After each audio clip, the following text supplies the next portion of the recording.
But then once the Italians were eliminated, then the Germans came and they put a couple of tanks in the Jewish quarter, and of course we were terrified, and so we kept quiet and away from them. I mean, they did not bother us, really. They didn't. They had the orders not to arouse our fears or something. So in 2-3 days everything was calm. Now we knew that we were in the hands of the Germans. The first thing that they did was to put manifestos that in Italian and in German, and to change our food rations in dual language, and also the picture of everyone in and their religion. So they issued new cards. Oh. We were at war, so we had to have booklets of rations in order to be able to obtain food, bread or whatever it is. But in the meantime, we were being bombed by Americans and British who came from nearby island, I believe Malta or Cyprus or both. So inasmuch we were being bombed, we were praying after the raids, as you said, behind the synagogue. You know, we used to hide, or we used to go to inside the walls that the Crusaders built. That was the shelters. So we used to have a knapsack always ready. And sometimes we spent hours and hours there, especially when there was a full moon. That was the time for bombing.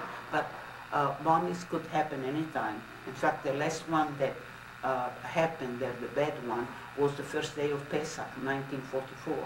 And several Jewish people died because really, since the Jewish quarter was located very close to the port of embarkation, so we got the worst.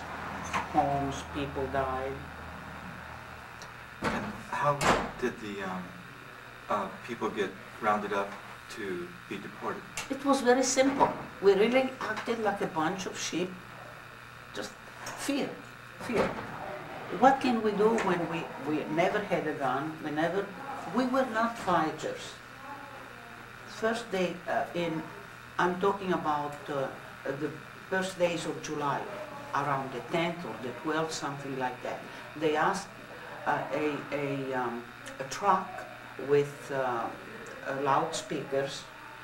They came to the Jewish neighborhood and they said all the men from 14 years of age up to 60 or so to come to the, now everything was in German, and they need workers to plant vegetables.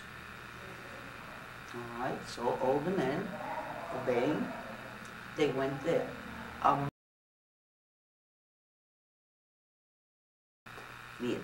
So we hoped that in the evening, we believed that in the evening they would come back home. Instead, they never came back. The following morning, that same truck came with a loudspeaker saying all the women and children should come and present themselves to that headquarters. That was the Italian headquarters, now it became the German headquarters. And don't bring any luggage. By luggage, I mean suitcases. Take your knapsacks, and any food that you have, bring it with you. Of course, whom are we going to ask questions? We were terrified. And somehow we found that the best thing is not just to obey. And so we collected everything and we went on our own volition. And there were also that for everyone who is not coming, we will kill men. So who wants to put their father or brother or cousin in jeopardy? So we went there.